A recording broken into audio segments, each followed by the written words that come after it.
Hello student, हामीले previous क्लासमा profit and लसको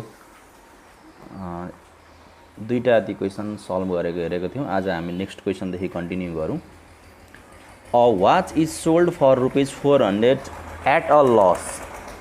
had it been sold for ₹500 there would have been a profit equal to 2/3 of original loss. So find the cost price of the watch. So we have to find the cost price of the watch.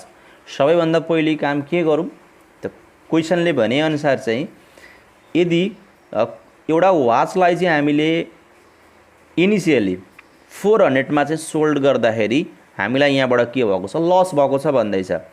Had it been sold for ₹500 भनेको यसलाई 500 मा बेच्न सकेको भएदेखि हामीलाई के हुन्थ्यो त प्रॉफिट हुन्थ्यो र प्रॉफिट चाहिँ केसँग इक्वल हुन्थ्यो त भन्दाखेरि equal to 2/3 of the original loss भनेको ओरिजिनल लसको 2/3 सँग इक्वल हुन्छ हाम्रो अहिलेको प्रॉफिट। इफ द वाच चाहिँ सोल्ड गर्न सकिन्थ्यो 500 मा भने त we have to find the cost price of the watch.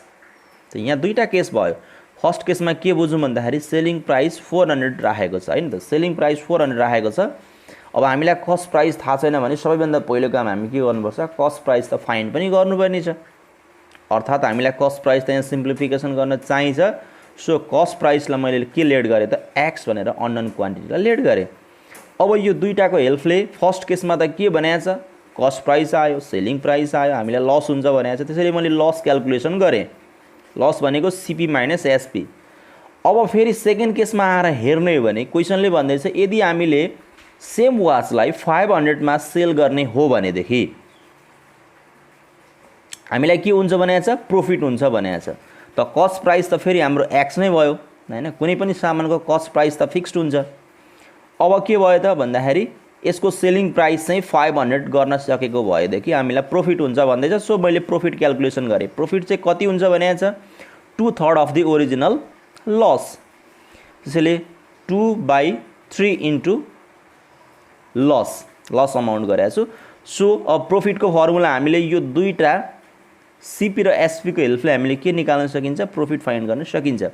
यो केसमा त प्रॉफिट भएको छ यतिमा बेच्दाखेरि। सो कस्ट प्राइस र सेलिङ प्राइसको हेल्पले हामी के फाइन्ड गरौँ त यहाँबाट प्रॉफिटको फर्मुला एसपी माइनस सीपी जुन चाहिँ योसँग इक्वल हुन्छ। यसलाई सिम्प्लिफाई गर्दाखेरि हामीले कति पायौँ त भन्दाखेरि यहाँसम्म पुग्यौँ र यसको सिम्प्लिफिकेसन गर्दाखेरि हामीले एक्स को भ्यालु आयो 460 जुन चाहिँ हाम्रो के भयो त यसमा cost price of the watch भनेर चाहिँ हामीले सपोज गरेका छौँ र यसको एन्सर यति नै भयो है त 460। So this is the answer. अब नेक्स्ट टाइपको क्वेसन हेरौँ। नेक्स्ट टाइपको क्वेसन हेरौँ। ओके, यो क्वेसनमा के छ भन्दाखेरि a dealer purchased 240 electric bulbs at the rate of ₹198 per dozen. If 1/4% of the bulbs were damaged in transit हैन, ट्रान्सपोर्ट गर्दाखेरि 1/4% चाहिँ के भयो त टोटल बल्बको यति पर्सेन्ट चाहिँ ड्यामेज भयो भन्दैछ।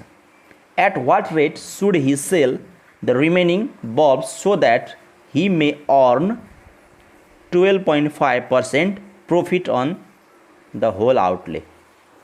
भनेको क्वेसनले भन्दैछ एउटा डिलरले के गर्यो त पर्चेस गर्यो 240 वटा इलेक्ट्रिक बल्ब पर्चेस गरेको छ। कुन रेटमा भन्दा सिधै रेट नदिएर हामीलाई पर पिसको यहाँ रेट दिएको छैन।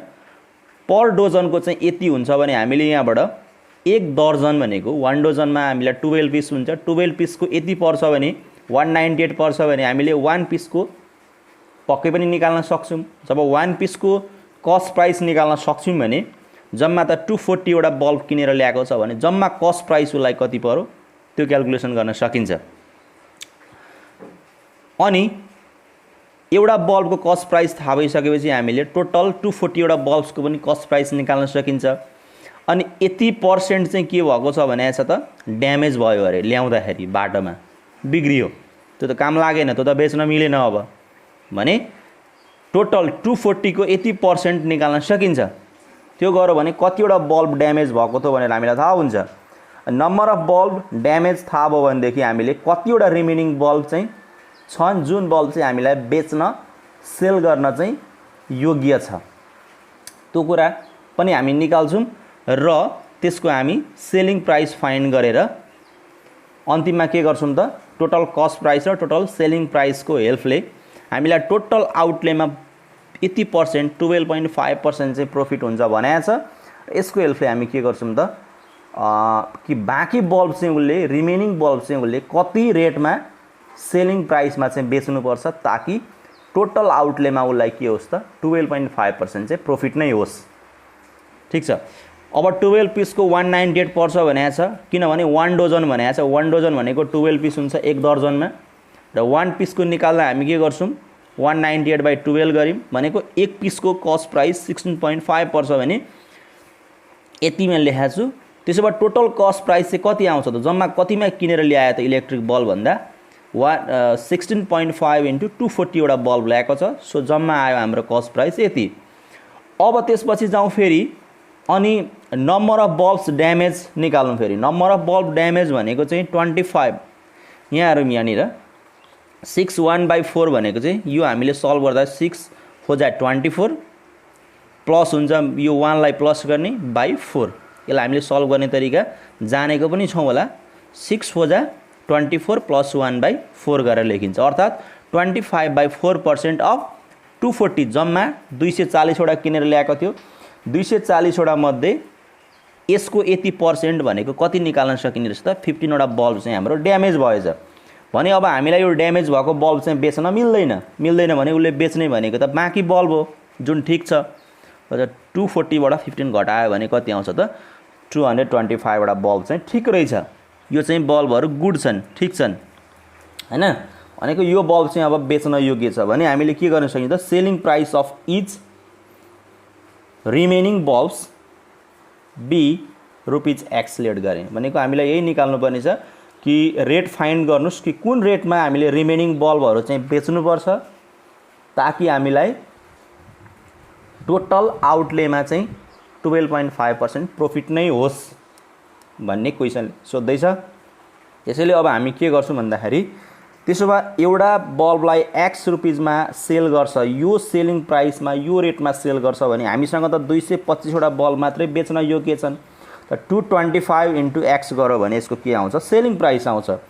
अब यतिमा उसले बेचेछ अनि त्यसो भए के भनेछ प्रॉफिट हुन्छ भनेछ। प्रॉफिटको फर्मुला के हो त यसरी पनि निकाल्न पायो। प्रॉफिट भनेको प्रॉफिट % अफ कस्ट प्राइस हैन त।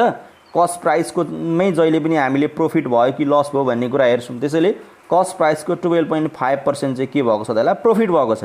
त प्रॉफिटको फर्मुला त हामीलाई यहाँबाट पनि निकाल्न सकिन्छ एसपी हैन त। एसपी र सीपी भनेको त हामीले यहाँ 3960 भनेर निकालिसकेका छौं। यो भनेको हाम्रो टोटल कस्ट प्राइस भयो। यो टोटल कस्ट प्राइस थाहा छ अनि उले बेच्दाखेरि प्राप्त गरेको पैसा भनेको 225x यो पनि थाहा छ। त यहाँबाट एसपी माइनस सीपी को हेल्पले के गर्न सकिन्छ प्रॉफिट फाइन्ड गर्न सकिन्छ जुन चाहिँ 12.5% अफ सीपी भनेर निकाल्न सकिन्छ।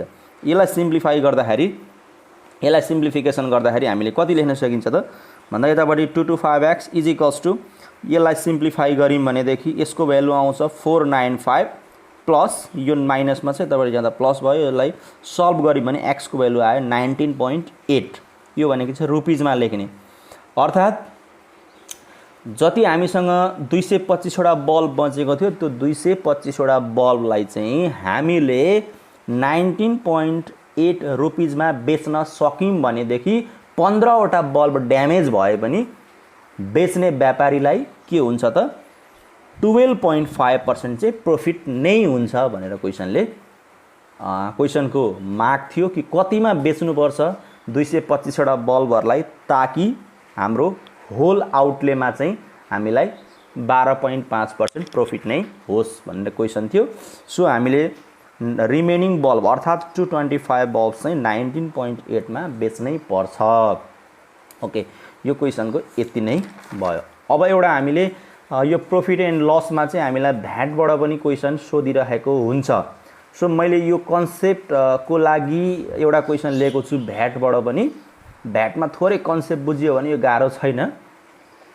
अब भ्याट भनेको सबैभन्दा पहिले के कुरा बुझौँ भन्दाखेरि यो भ्याट जुन अमाउन्ट छ, यो भ्याट भनेको चाहिँ यसलाई के भन्छ भन्दा भ्यालु एडेड ट्याक्स भन्छ। यो भनेको चाहिँ भ्यालु एडेड ट्याक्स भन्छ। यो चाहिँ के हो त भन्दाखेरि कुनै पनि सामानहरुमा लाग्ने ट्याक्स नै भयो हैन त। यो चाहिँ गभर्नमेन्टले लिने कुरा भयो, चार्ज भयो। अब कुनै पनि सामान जब हामीले के गर्छौं त भन्दाखेरि बेच्नको लागि एउटा सेलिङ प्राइस तोक्छौं कस्टमरहरुलाई, अनि त्यो सेलिङ प्राइसमा फेरि हामी फाइनली के गर्छौं भन्दा भ्याट पनि एड गर्छौं। जुन भ्याट भनेको चाहिँ गभर्नमेन्टले लिने चार्ज हो, त्यो चाहिँ गभर्नमेन्टलाई जाने पैसा भयो है त। हरेक सामानमा हामीले चाहिँ के हुन्छ यसरी ट्याक्स तिरिरहेको हुन्छौं र त्यो कसरी एड हुन्छ भन्ने कुरा चाहिँ थोरै कन्सेप्ट बुझौं। जहिले पनि यो भ्याट जुन हुन्छ, भ्याट भनेको चाहिँ जहिले पनि हामीले एड गर्ने भनेको केमा हो त भन्दाखेरि सेलिङ प्राइसमा हो। अर्थात् जब हामीले बेच्नको लागि रेडी गर्छौं कुनै पनि सामानको सेलिङ प्राइस